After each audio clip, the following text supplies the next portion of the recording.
primeiro livro da Bíblia, o livro de Gênesis, capítulo 45.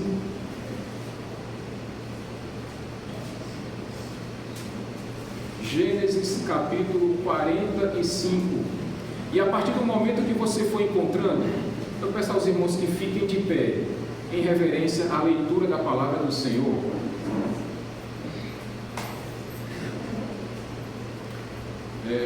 Irmão Daniel, você pode fazer a leitura, por favor, do versículo 1 até o versículo 8 de Gênesis 45?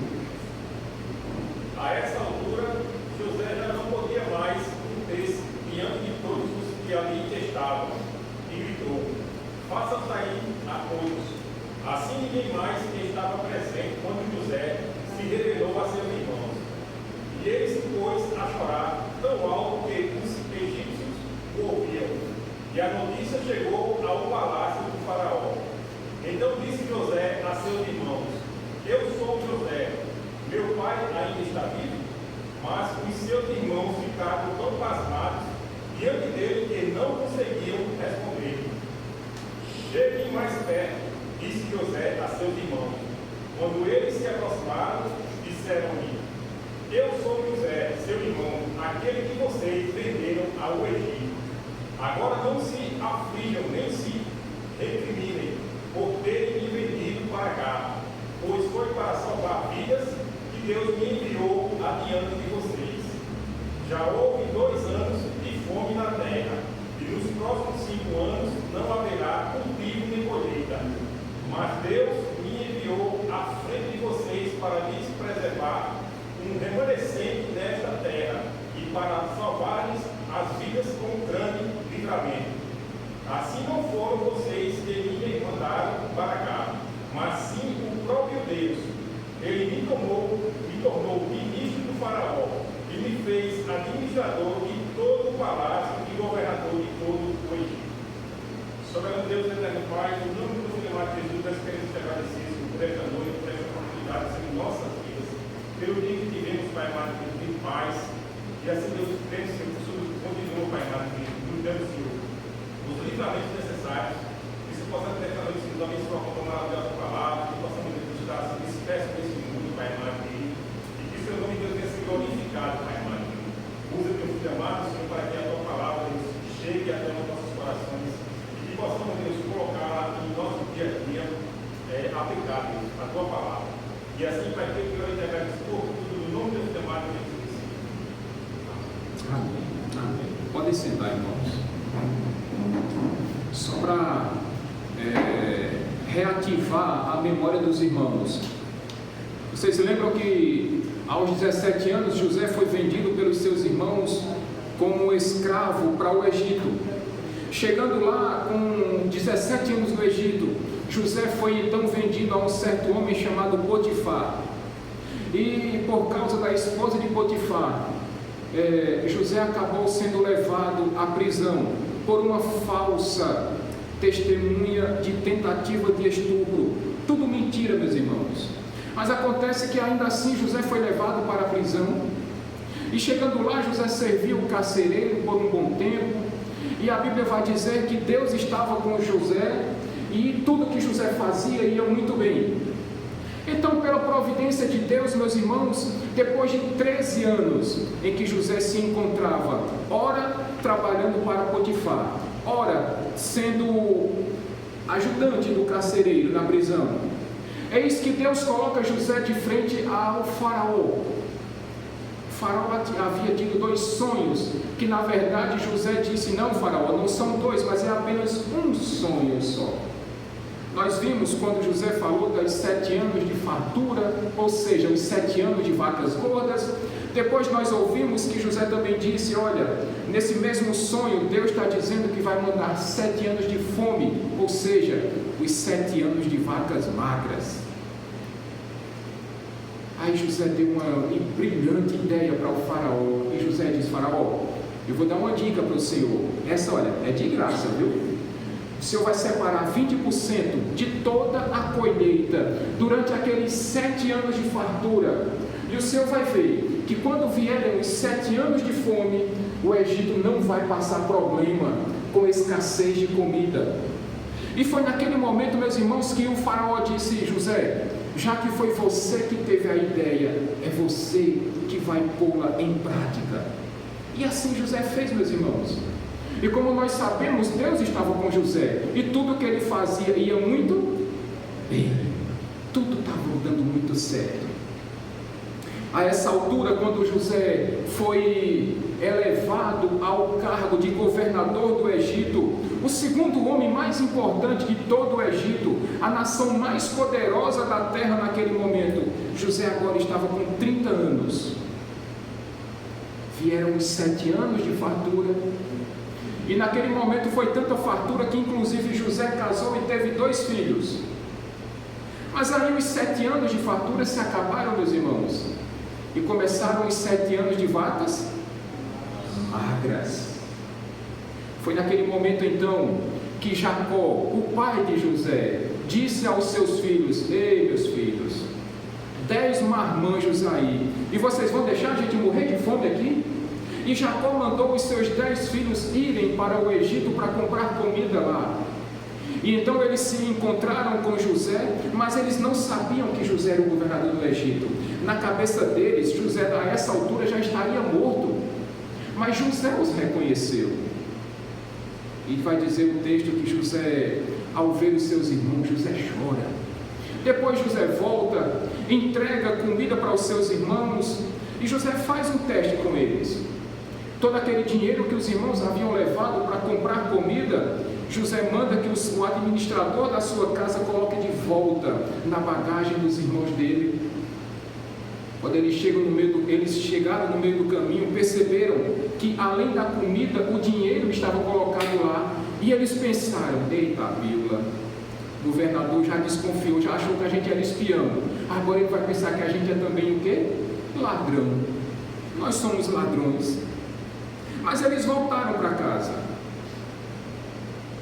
A fome permaneceu. Aí, àquela altura do campeonato, Simeão ficou preso lá no Egito por ordem de José. E eles voltaram para casa, mas eles tinham uma condição: Simeão só seria libertado se eles trouxessem agora o seu irmão caçula. Quem era ele? Benjamim. Jacó relutou, mas o que nós vimos domingo passado, meus irmãos, é que a obra redentiva de Deus começou a agir, não apenas na vida de José, mas agora também na vida de Judá, que era o quarto dos irmãos. Esse mesmo Judá que quis e que vendeu José aos egípcios, ou melhor, aos ismaelitas, foi esse mesmo Judá que domingo passado nós vimos, que disse a José: olha, não deixa Benjamim preso não. Olha, eu já aprontei muito nessa vida, mas eu já magoei meu pai, eu já vendi o meu irmão. Não deixa que Benjamim fique preso aqui não. E nós vimos, meus irmãos, que a obra de redenção alcançou o coração de Judá, porque Judá disse: olha, governador José, se for para o senhor matar alguém, mata a mim, mas não deixa que meu pai morra de tristeza desse jeito não.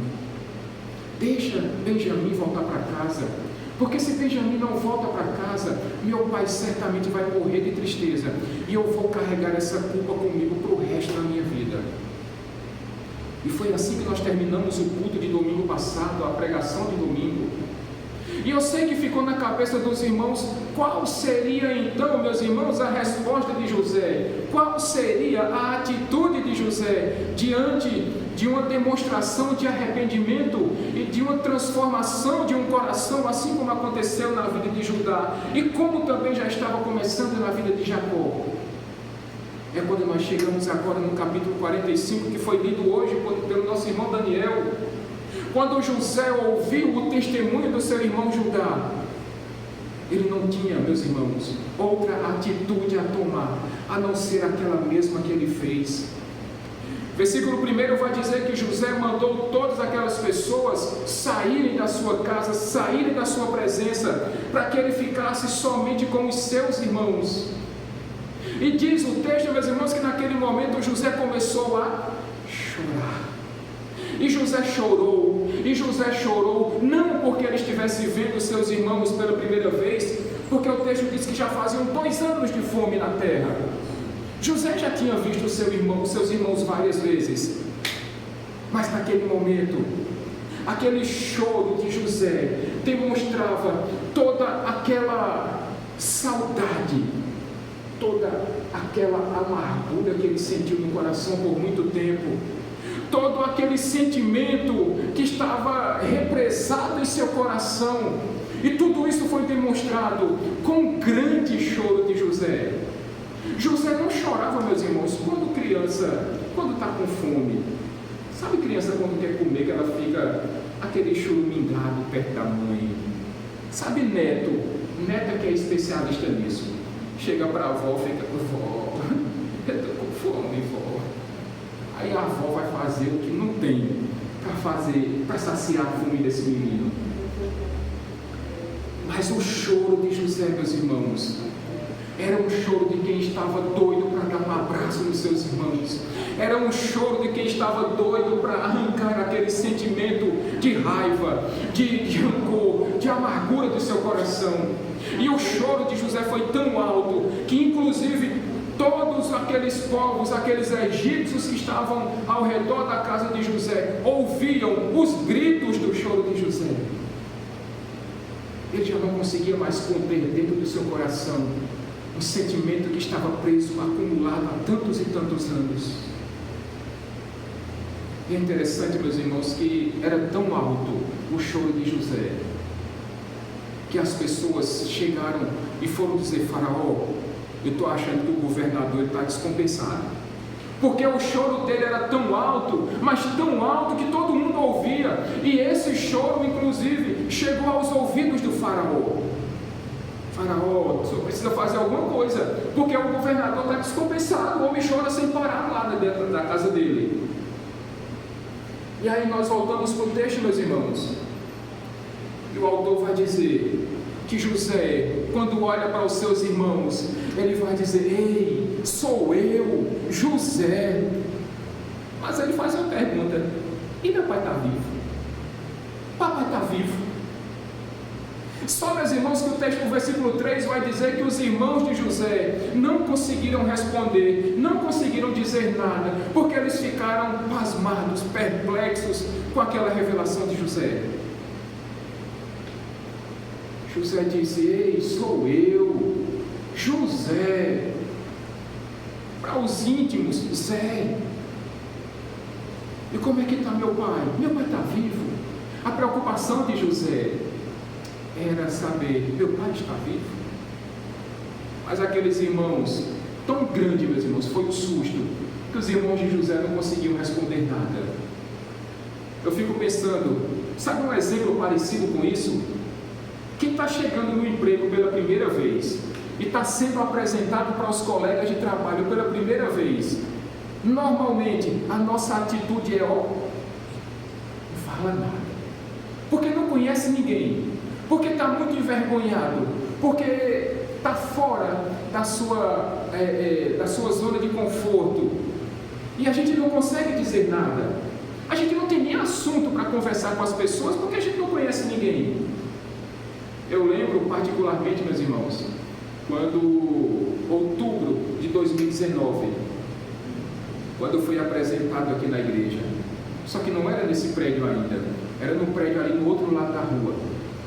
E embora eu conhecesse uma ou outra pessoa da igreja, mas eu não tinha aquela intimidade de conversar com os irmãos. E eu acho que eu fiquei mais ou menos igual os irmãos de José aqui. Eu não tinha assunto, Alberto. Eu não tinha nem o que dizer. Eu estava sendo apresentado, muitos não me conheciam. E aquele foi um começo complicado, porque talvez não pareça, mas eu sou meio envergonhado. Eu não tinha muito o que dizer. Eu digo: bom, eu vou deixar que a palavra fale por mim. Aí me apresentei a Elisângela. E aí digo: bom, vamos pregar a palavra, que aqui eu fico mais tranquilo, mais seguro. E aí o tempo foi passando, até que nós chegamos hoje. E é mais ou menos como as irmãs que estão nos visitando hoje.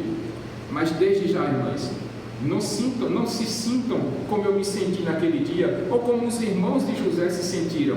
As senhoras estão em casa, estão à vontade. Fiquem tranquilas que irmã Adelaide dá todo o suporte. E essa igreja, ela tem como característica ser uma igreja muito acolhedora. Por isso, esse lugar que as senhoras estão é um lugar seguro, onde a palavra de Deus é pregada com toda a fidelidade possível às Escrituras. Mas aí José chegou para os irmãos e disse, versículo 4, ei, não tenham medo não, se aproximem, eu sou José, o irmão que vocês venderam ao Egito. Aí pronto, se os irmãos já estavam com medo de José, com medo que de repente José dissesse, pronto, agora vocês vão ser todos presos. Simeão estava acabando de ser libertado. Judá agora há pouco tinha dito, não mata Benjamim não, me mata no lugar dele. Vocês imaginam agora o medo que esses irmãos não estavam. E José disse, vem para cá, se aproxime, eu sou irmão de vocês. O grande medo daqueles irmãos era que eles pudessem ser presos por causa de José. Mas o que eles não sabiam, meus irmãos, é que a cabeça de José, o pensamento de José era totalmente o oposto do que os irmãos estavam pensando. O medo que eles sentiam não era nada parecido com o sentimento que José tinha no coração. E para que isso fique muito claro, Davidson, o que é que diz aí, por favor, do versículo 5 até o versículo 8?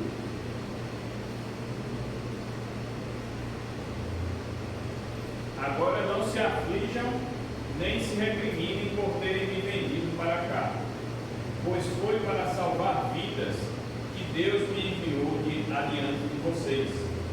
Já houve 2 anos de fome na terra, e nos próximos 5 anos não haverá cultivo nem colheita. Mas Deus me enviou à frente de vocês para lhes preservar um remanescente nessa terra, e para salvar-lhes a vida com grande livramento. Assim não foram vocês que me mandaram para cá, mas sim o próprio Deus. Ele me tornou ministro do faraó e me fez administrador de todo o palácio e governador de todo o Egito. Amém. Aquele medo que os irmãos sentiam não era nada parecido com o sentimento de José. O que José queria efetivamente, meus irmãos, depois de tantos testes que ele havia feito com seus irmãos, é que o que estava dentro do coração de José era um sentimento, mais do que um sentimento, era um desejo de perdoar os seus irmãos. Acontece que José só entendeu verdadeiramente o sentido da palavra perdão quando ele parou de olhar para toda a sua situação, quando ele parou de olhar para todo o seu sofrimento, e ele começou a olhar única e exclusivamente para Deus. José entendeu que o que os irmãos fizeram com ele não foi aquela maldade toda que José pensava. Na verdade, meus irmãos, o que nós encontramos aqui é a obra redentiva de Deus sendo posta em prática. Deus sabia, Deus já havia determinado que teríamos 7 anos de fartura e que também teríamos 7 anos de fome, e que toda a família de José, assim como todo o mundo conhecido naquela época, passaria por uma fome gigantesca. E o que é que Deus fez? Preparou José para que fosse ao Egito, para que cumprisse todos os planos que Deus já havia determinado lá na eternidade. E o que José está fazendo aqui? Nada mais, nada menos que cumprir a vontade de Deus. E deixa eu trazer isso agora para a nossa realidade. José só conseguiu perdoar os seus irmãos quando ele começou a olhar para Deus, quando ele parou de olhar para os seus problemas, quando ele parou de olhar para os seus traumas, para os seus dramas, para os seus medos. Finalmente, quando José olha para Deus e percebe o plano de Deus sendo executado aqui na terra, José entendeu, meus irmãos, que não era o sofrimento dele o mais importante, mas sim o que Deus tinha determinado para a vida dele. O que definia José não era o seu sofrimento, mas o que definia José era a submissão à vontade de Deus. O que acontece, meus irmãos, é que você e eu nós precisamos perdoar. Mas sabe qual é o seu e o meu problema? É porque o seu e o meu coração, ele é duro. É porque o seu e o meu coração não quer perdoar. É porque o nosso coração está carregado de raiva, está carregado de amargura, está carregado de rancor, está carregado de desejo de vingança. Deus quer que nós perdoemos uns aos outros, mas a gente bate o pé e diz: eu não perdoo. Há poucos dias eu ouvi uma mulher dando uma entrevista. O irmão dela havia sido assassinado e o assassino do irmão dela estava sendo julgado. E a repórter perguntou para aquela moça: você perdoa quem matou o seu irmão? E ela disse: eu não perdoo, não perdoei e não perdoarei nunca. Se ele quer perdão, ele vai pedir a Deus. Sabe por que essa moça disse isso? Porque assim como o coração dela, meus irmãos, o meu e o seu coração tem um desejo profundo de vingança. O nosso coração tem um desejo de querermos pagar na mesma moeda todo o mal que nos fizeram, porque nós queremos nos vingar dos outros, porque nós preferimos colocar a culpa nos outros do que simplesmente dizer: você está perdoado. José precisou passar por esse processo de redenção. José precisou passar por esse processo de transformação do coração dele. E se alguém pensa aqui que isso foi fácil, não foi. Porque quando José colocou o nome do seu primeiro filho, Manassés, Deus me fez esquecer o meu sofrimento. Só bastou que ele avistasse os seus irmãos pela primeira vez, para que todo aquele sentimento voltasse à sua mente. E é por isso que você encontra José chorando. E é por isso que você vai ver José testando tanto os seus irmãos. Porque sim, José queria perdoar, mas José não tinha ainda confiança em seus irmãos. E ele queria saber se de fato os seus irmãos haviam tido uma transformação na vida deles. E é por isso que ele faz tantos testes com seus irmãos. A vontade de José de perdoá-los talvez não fosse tão grande quanto os seus dramas carregados por toda a sua vida.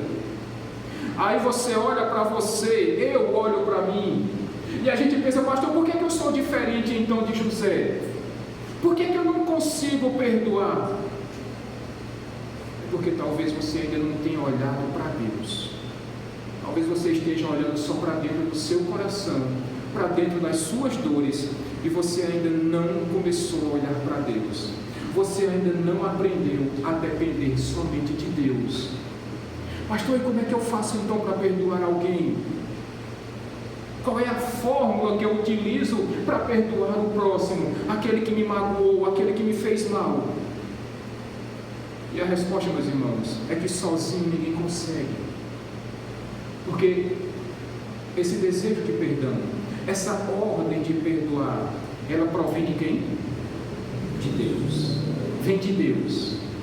Mas se você não for submisso a Deus, se você não tiver o seu coração totalmente entregue ao Senhor, você vai relutar e você não vai querer perdoar as pessoas.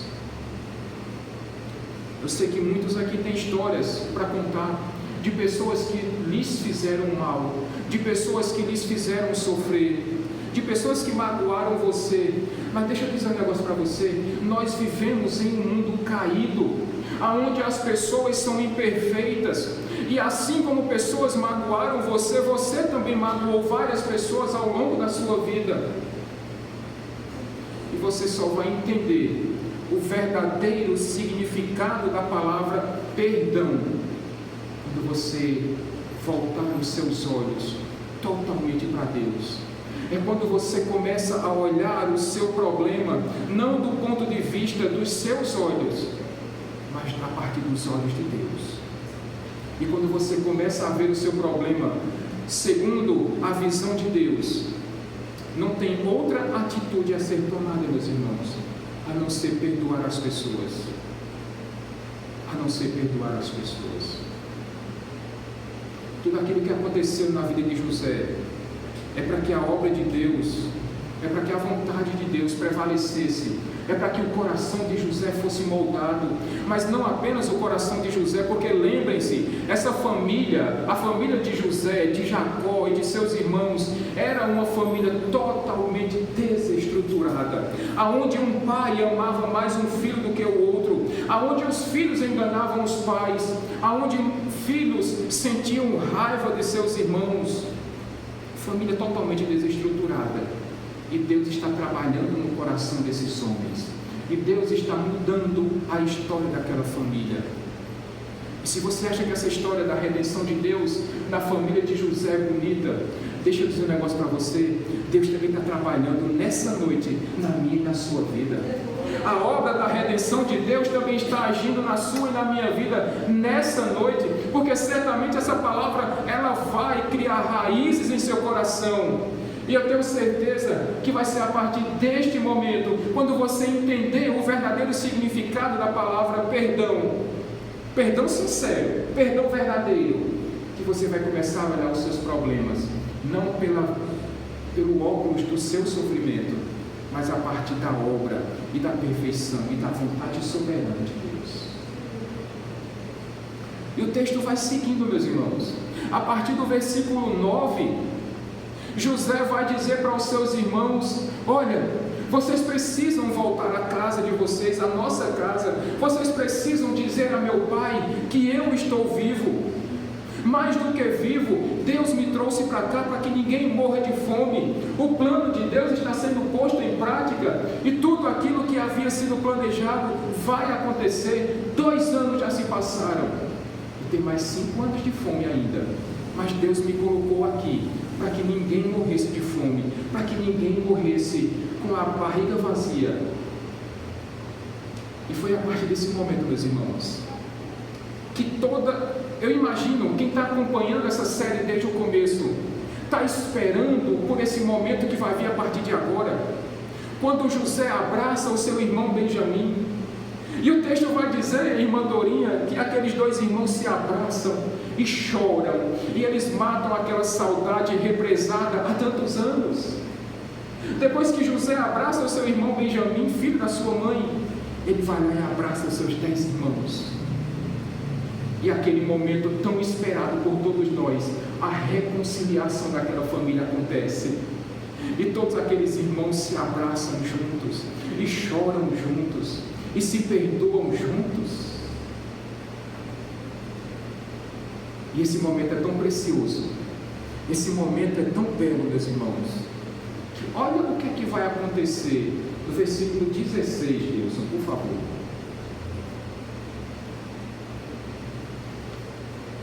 Quando se ouviu no palácio do faraó que os irmãos de José haviam chegado, o faraó e todos os seus conselheiros se alegraram.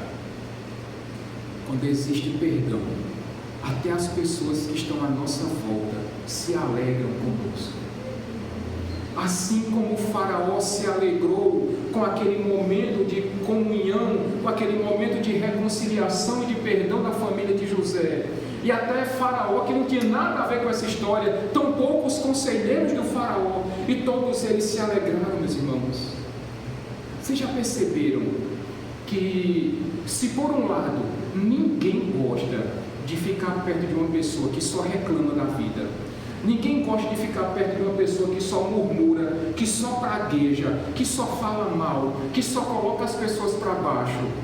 Por outro lado, todo mundo gosta de ficar perto daquela pessoa que é alegre, que é espontânea, que joga o astral das pessoas para cima, que promove a felicidade ao próximo.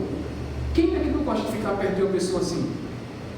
E essa situação é tão bonita, esse perdão foi tão espontâneo e tão verdadeiro, que até mesmo a maior autoridade do Egito naquele momento, o faraó, ele se alegrou com a alegria e com a felicidade de José. Oh, meus irmãos, quando você libera perdão, até aquelas pessoas que estão próximas a você, elas se alegram, elas são capazes de sorrir com você, e muitas vezes choram de alegria com você, porque elas sabem que quando um perdão sincero é liberado, um peso sai dos nossos corações. O faraó ficou tão feliz, que o texto vai dizer que ele falou para José: José, eu quero que você traga toda a sua família para cá. Escolha as melhores carruagens do Egito e mande trazer o seu pai, mande trazer os seus parentes, porque vocês vão ter o melhor da terra do Egito. E assim José fez. Tanto fez que o texto vai seguindo, a partir do versículo 21, o texto vai dizer que José deu uma roupa nova a cada um dos seus 10 irmãos. Uma roupa nova a cada um dos seus 10 irmãos. Mas para Benjamim ele deu 5. E eu disse a vocês que todas as vezes que surge uma roupa na história, é porque alguma coisa está para acontecer. Vocês lembram quem foi que tirou a roupa de José e levou manchada de sangue para Jacó? Quem foi? Os irmãos de José. E José está trazendo isso à memória deles, está dando uma roupa nova a cada um dos seus 10 irmãos. Mas para Benjamim, ele deu 5 roupas novas, tipo roupa de festa, tipo aquele vestido de gala que as mulheres gostam de usar quando vão para festa de casamento, festas em geral. O texto vai dizer que José deu para Benjamim 300 moedas de prata. E vocês lembram quem é que foi vendido por algumas moedas de prata? José. Mais uma vez, José está trazendo isso à memória dos seus irmãos. Vocês me venderam por algumas moedas de prata, pois eu estou dando 300 moedas de prata a meu irmão Benjamim. Os 10 irmãos de José vieram de Canaã para poder comprar alimentos. E José vai dizer: olha, vocês vão voltar com seus 10 jumentos carregados, e eu vou mandar mais 10. Ou seja, para Jacó, o seu pai, José está mandando porção dobrada. Sabe o que é que nós aprendemos com tudo isso, meus irmãos? Que a história, ela vai e vem. Mas José estava deixando muito claro que ele amava mais ao seu irmão Benjamim e amava mais ao seu pai do que aos seus outros irmãos. Não que ele não amasse os seus outros irmãos, mas José está deixando muito claro: olha, eu amo mais a Benjamim, que é meu irmão, filho do meu pai e da minha mãe. E é interessante que no versículo 24 José vai dizer aos seus irmãos: olha, voltem para lá com tudo isso, mas não briguem no caminho. Será que José conhecia seus irmãos? Pois bem, meus irmãos, os irmãos de José estão voltando agora para Canaã, e eles chegam na casa de seu pai, com todas aquelas carruagens, toda aquela coisa bonita. E olha, preste atenção, o que é que vai acontecer do versículo 25 em diante, Davidson?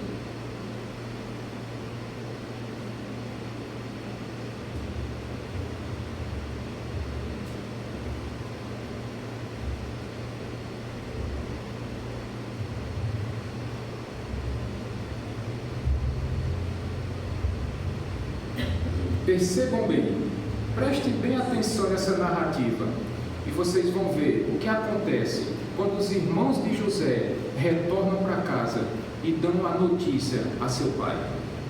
Assim partiram do Egito e voltaram ao seu pai Jacó, na terra de Canaã, e lhe deram a notícia: José ainda está vivo.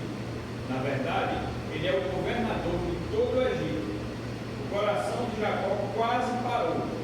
Não podia acreditar neles, mas quando lhes relataram tudo que José lhe dissera, e vendo Jacó seu pai, as carruagens que José enviara para buscá-lo, seu espírito reviveu.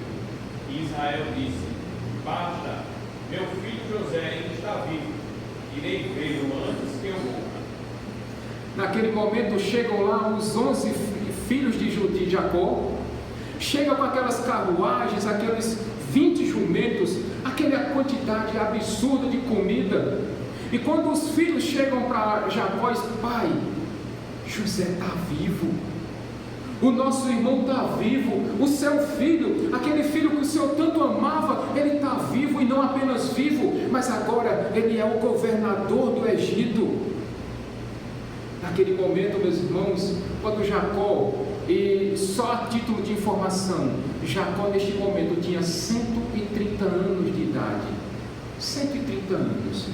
faziam 22 anos que Jacó não via o seu filho José, que ele chorava pela suposta morte do seu filho. E quando Jacó escuta dos seus outros rebentos lá: olha pai, José está vivo e ele é o governador do Egito, e foi ele que mandou tudo isso que nós trouxemos. O texto vai dizer que o coração de Jacó quase para. Cícera deu uma bilura no coração de Jacó. Jacó quase morre. Tamanha foi a alegria daquele homem quando seus filhos disseram: aquele que o Senhor julgava por morto, ele vive, e é ele que tem abençoado a nossa família, mandando toda essa comida. Mas se o coração de Jacó quase para com essa notícia, depois que eu acho que deram uma aguinha com açúcar a Jacó: pai, não morra não. Sopraram um pouquinho na cara de Jacó, falei assim: olha pai, morre não. Agora que José está vivo, só vai morrer. Foi naquele momento que o coração de Jacó voltou a funcionar. Eu acho que deu uma taquicardia nele, Mateus. Mas de repente Jacó, o coroa, o senhorzinho: oxe, morrer? Eu? Vocês estão doidos? Não tem quem me segure aqui. Eu vou ver o meu filho, nem que seja a última coisa que eu faça nessa vida. Agora vocês acham que Jacó, depois de ouvir que o seu filho favorito estava vivo, vocês acham mesmo que Jacó ia ficar quieto em casa? Absolutamente, meus irmãos. Capítulo 46, versículo 1 vai dizer que Jacó juntou todas as suas coisas e foi em busca de encontrar o seu filho lá no Egito. E quando ele chega numa cidade chamada Berseba, na fronteira entre a Canaã e o Egito, ali Jacó adora ao Deus do seu pai Isaac. Sabe o que nós aprendemos aqui, meus irmãos? Nós vimos domingo passado que a obra de redenção estava também agindo no coração de Jacó. E o que nós encontramos aqui é que Jacó, esse senhor de 130 anos de idade, está tendo verdadeiramente o seu coração transformado. Porque esse homem, que era um homem que idolatrava o seu filho, depois ele achou que o filho morreu, ele passou a idolatrar o outro, mas que também idolatrava essa terra, porque era a terra dos seus antepassados, do seu pai Isaac e do seu avô Abraão. Ele não queria sair daquela terra, mas ele sai. E quando ele chega ali na divisa do Egito com Canaã, ele adora ao seu Deus, ele oferece sacrifícios ao seu Deus. E aqui a gente precisa voltar mais uma vez, meus irmãos. O louvor que nós cantamos agora há pouco, no começo do culto, quando eu disse: se Deus fizer, Ele é Deus; se não fizer, Ele continua sendo Deus. Se meu filho estiver vivo, Deus é Deus; mas se meu filho morrer, Deus vai continuar sendo Deus. Finalmente Jacó entendeu isso aqui, e ele parou de olhar para os seus problemas, e ele começou a adorar o Deus do seu pai, o Deus que prometeu tudo. Aquela terra que Jacó estava foi a terra que Deus havia prometido a Abraão, a Isaac e ao próprio Jacó. E agora Jacó para de olhar para o seu drama e começa a olhar para Deus. E ele percebe que é Deus quem está no controle da história, que todos esses medos que ele passou e que eu e você passamos não são maiores do que o autor da nossa história, que é o nosso Deus. E para que isso fique muito claro, o que é que vai dizer então Deison, do verso 2 até o verso 4 do capítulo 46? Depois escolheu 5 de seus irmãos e os apresentou ao faraó. E perguntou-lhes o faraó: em que vocês trabalham? Eles respondem. Perdão, é do versículo 2 até o versículo 4 do capítulo 46. A 46. É.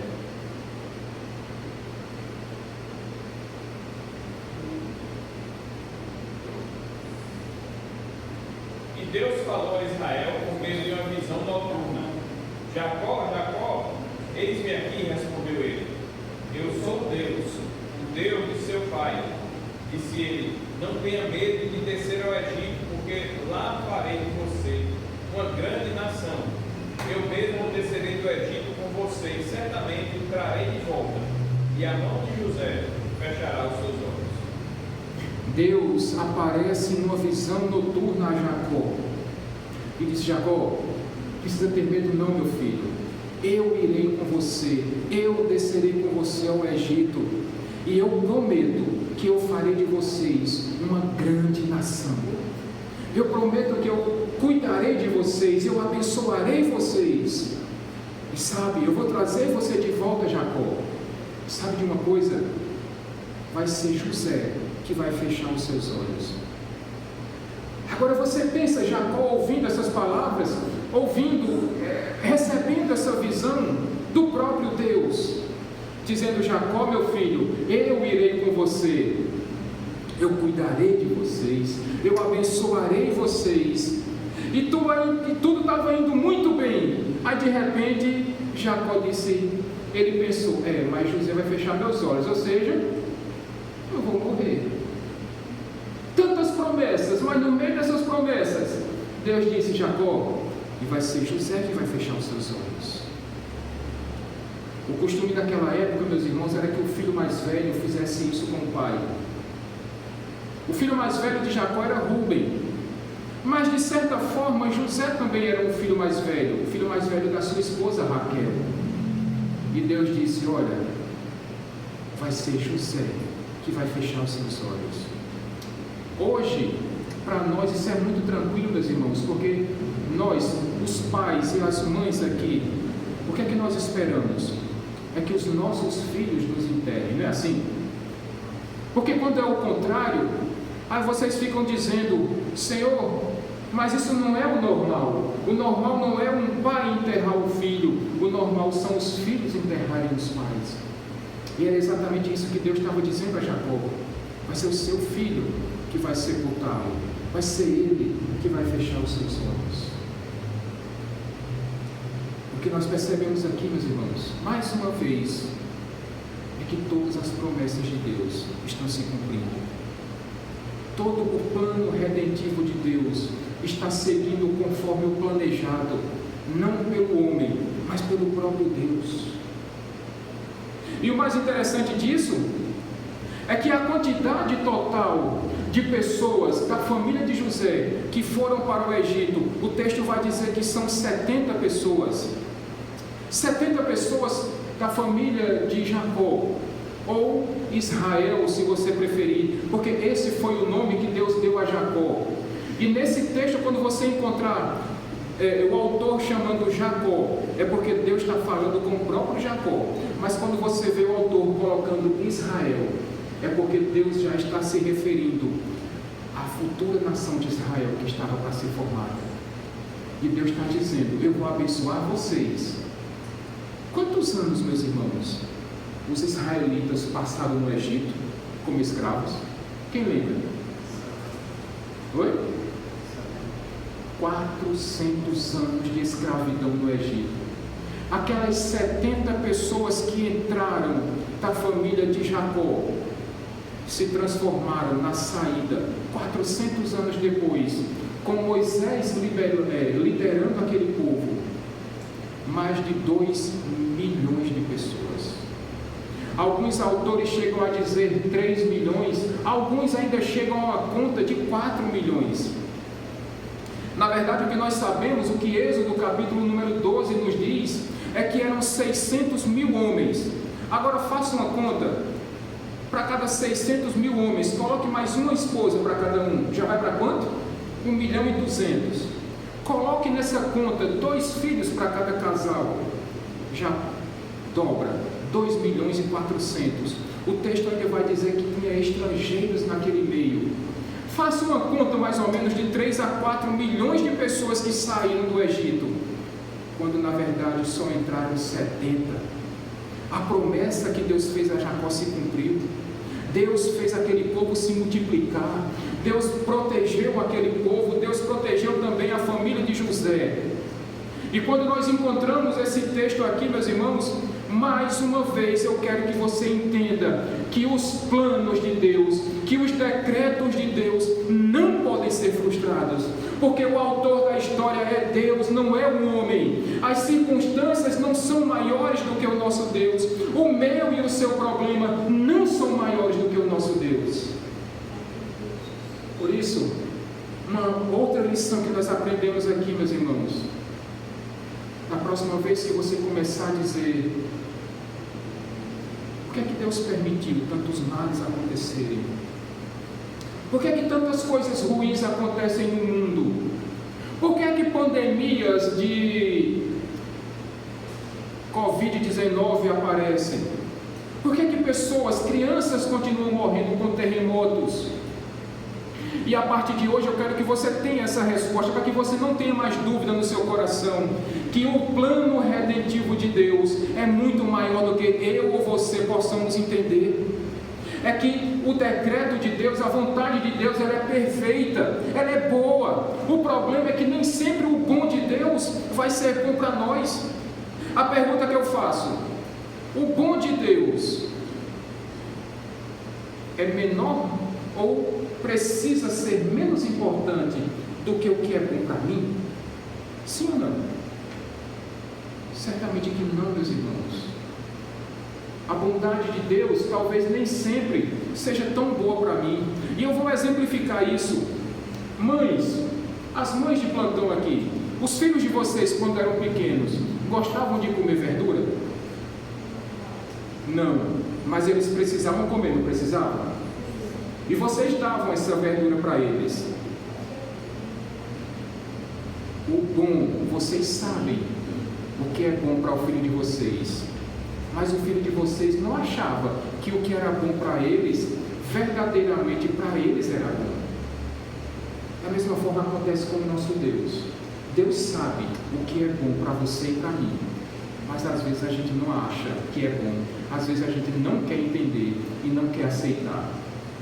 Mas o importante não é o que eu acho, o importante é o que Deus quer. Por isso, da próxima vez que quando alguém lhe perguntar por que Deus deixa isso acontecer, você vai poder responder agora com toda a autoridade que o plano de redenção de Deus é muito maior do que qualquer mente humana pode discernir ou pode sequer imaginar. A vontade de Deus, a bondade de Deus está muito acima da nossa capacidade de entendimento. E há mais um detalhe aqui, meus irmãos. O capítulo 46 vai demonstrar aqui uma genealogia de todos os filhos de Jacó. Os filhos de Jacó, os netos, as netas.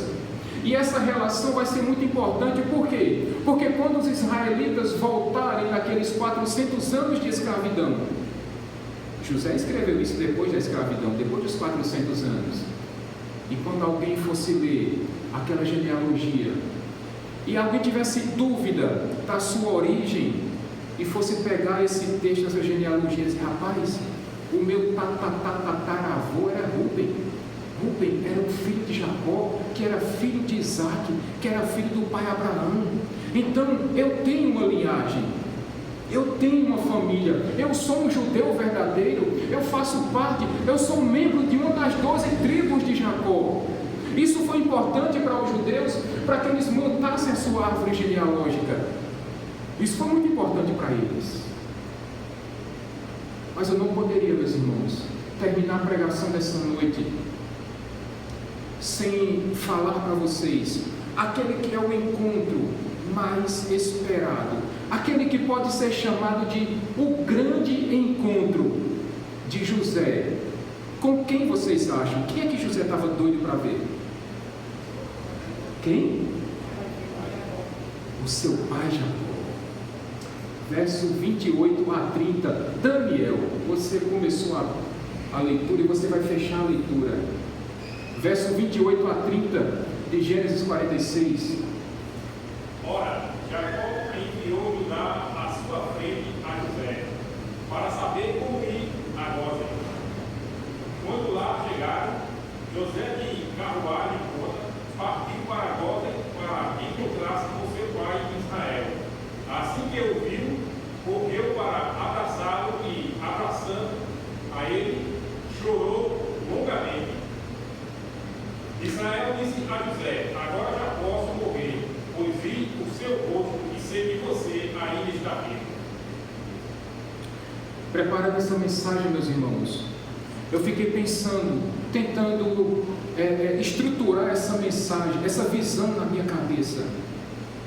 Um senhor de 130 anos, que com o peso da sua idade, carregando uma frustração em seu coração por ter sido separado do seu filho preferido, e ele não conseguiu ver o crescimento do seu filho preferido, e esse senhor idoso já não tinha mais expectativas de reencontrar aquele filho querido, e de repente, pela intervenção divina, pela graça e pela misericórdia do Senhor, mas também pela providência de Deus, Deus promoveu aquele encontro que teoricamente era impossível. Eu fico pensando aquela vista cansada daquele senhor idoso, quando ele vê ao longe aquele homem correndo, se aproximando dele, e quanto mais aquele vulto se aproximava de Jacó, mais os olhos de Jacó iam se abrindo e percebendo que aquele homem que se aproximava dele era aquele seu filho querido, aquele seu filho amado, que ele já havia dado por morto.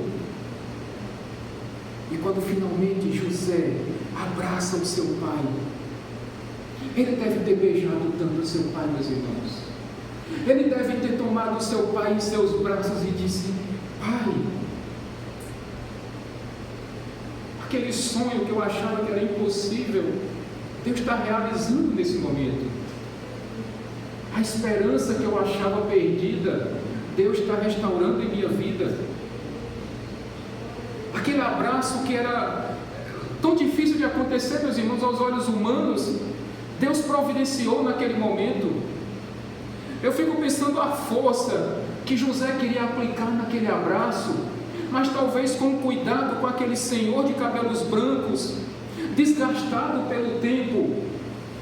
E talvez a única atitude que José tinha naquele momento era chorar e abraçar e beijar o seu pai. Por outro lado, aquele senhor de 130 anos, talvez com a sua pele enrugada, cansado, mas ele arrumou forças aonde não tinha, para poder ficar de pé e aplicar toda a força dos seus braços para abraçar aquele que ele poderia chamar de meu menino. Assim como os pais fazem, assim como o Alberto faz, assim como o Felipe está doido para fazer, assim como o Davidson vai fazer daqui a uns dias quando nascer o seu filho ou sua filha, assim como o Francisco faz quando chega em casa e Gabriel corre para os seus braços e você diz lá, meu menino. Assim, Rosinaldo, quando Daniel chega lá na oficina e você fala para todo mundo, esse que está mexendo no carro, essa criança, é meu menino. Aquele momento, meus irmãos, é carregado de uma emoção tão grande, mas tão grande, que talvez palavras não sejam suficientes para nós expressarmos. Mas o que eu queria dizer para vocês nessa noite é que o Deus que você e eu servimos, Ele é um Deus tão gracioso, tão misericordioso, que o plano de Deus dele não poderia deixar de ser cumprido. E aquele que é um encontro que talvez nós esperamos desde o capítulo 37, quando nós começamos essa série de mensagens, finalmente está acontecendo. E isso é tão sério que as palavras de Jacó expressam exatamente isso. Agora, Deus pode me levar, porque eu consegui realizar aquele que era o maior sonho que um pai poderia ter, que era poder dar um último abraço no seu filho querido, na sua filha amada. O que nós encontramos aqui, meus irmãos, para finalizarmos essa mensagem, é que o poder de um perdão não consegue ser expressado em palavras. Aquele abraço fala muito mais do que qualquer palavra que eu utilize nessa noite. O choro de José e de Jacó falam muito mais do que qualquer palavra mais elaborada que eu possa dizer para você, ou que eu mesmo possa assimilar no meu coração nessa noite. E o conselho que eu dou para você: a minha vida, a sua vida, ela passa assim, voando, literalmente voando. A vida é tão breve, meus irmãos, para você guardar rancor no seu coração, para você guardar mágoa em seu coração, para você deixar o seu coração carregado de rancor e principalmente de sentimento de vingança. Ele me fez mal, ela me magoou, ela tem que pagar, ele tem que me pagar. De que vai valer tudo isso? O que é que você ganha com esse sentimento de vingança? O que é que você ganha transbordando o seu coração de rancor, adoecendo a sua saúde, não liberando perdão porque você acha que a sua justiça é mais importante do que a justiça de Deus? Por que é que você quer se vingar a todo custo? Por que é que você quer que a pessoa sofra aquilo que você sofreu? Se você fez muito mais mal a Deus, e Deus te perdoou, e Deus simplesmente esqueceu o seu pecado, a sua afronta contra Deus, e você insiste em querer que a sua justiça prevaleça em detrimento à justiça de Deus. Eu queria que você saísse dessa igreja hoje com a decisão tomada. Quem é que você precisa perdoar? Pastor, eu não consigo. E sabe o que é que eu tenho para dizer para você? Glória a Deus. Pastor, você ficou doido? Não fiquei não. É porque você precisa entender que essa decisão de perdoar não provém disso aqui, ó. Porque esse coração é enganoso. A decisão de perdoar, ele vem de Deus. Porque foi Deus quem disse que você e eu precisamos perdoar o nosso próximo. Porque foi Deus quem nos perdoou primeiro. Porque foi Deus quem nos reconciliou com Ele primeiro. Porque foi Deus que disse que uma vez que nós entregamos a nossa vida a Cristo Jesus, o próprio Deus lança todos os nossos pecados no mar do esquecimento. Ele próprio disse: eu me esquecerei dos seus pecados. E Ele quis nos amar, Ele quis nos perdoar, Ele quis nos reconciliar com Ele próprio. Por isso, meu irmão, minha irmã, eu sei que tem sido muito difícil carregar esse fardo em seu coração. Eu sei que muitas vezes você chorou porque se perguntou: Deus, por que é que eu sofro?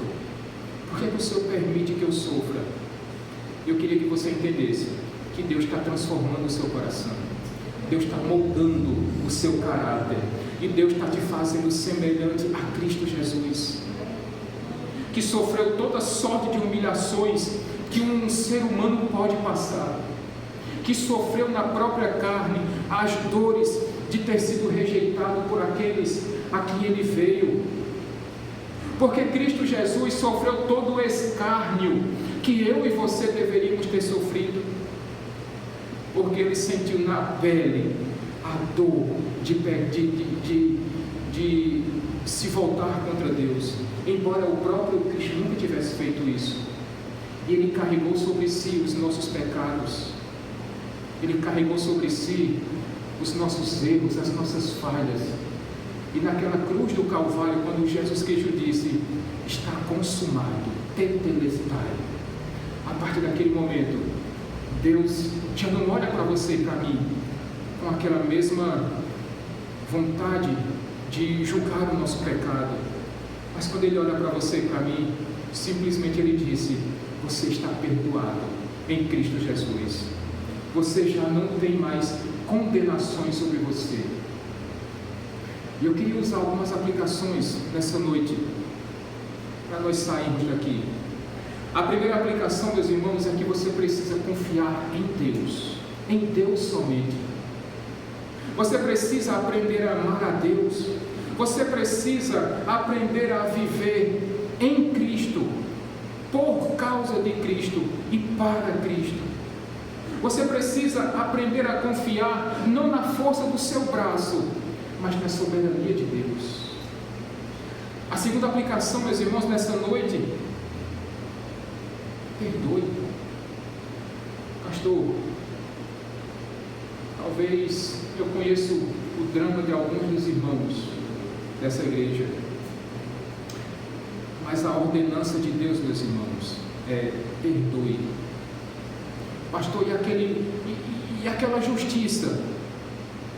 O Senhor Jesus vai dizer, aliás, a palavra de Deus vai nos dizer, que a vingança pertence a quem?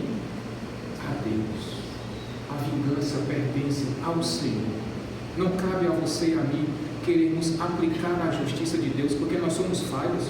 O nosso coração é extremamente enganoso, meus irmãos. Portanto, não queira fazer justiça por conta própria, porque a bondade de Deus é muito maior do que o nosso coração enganoso.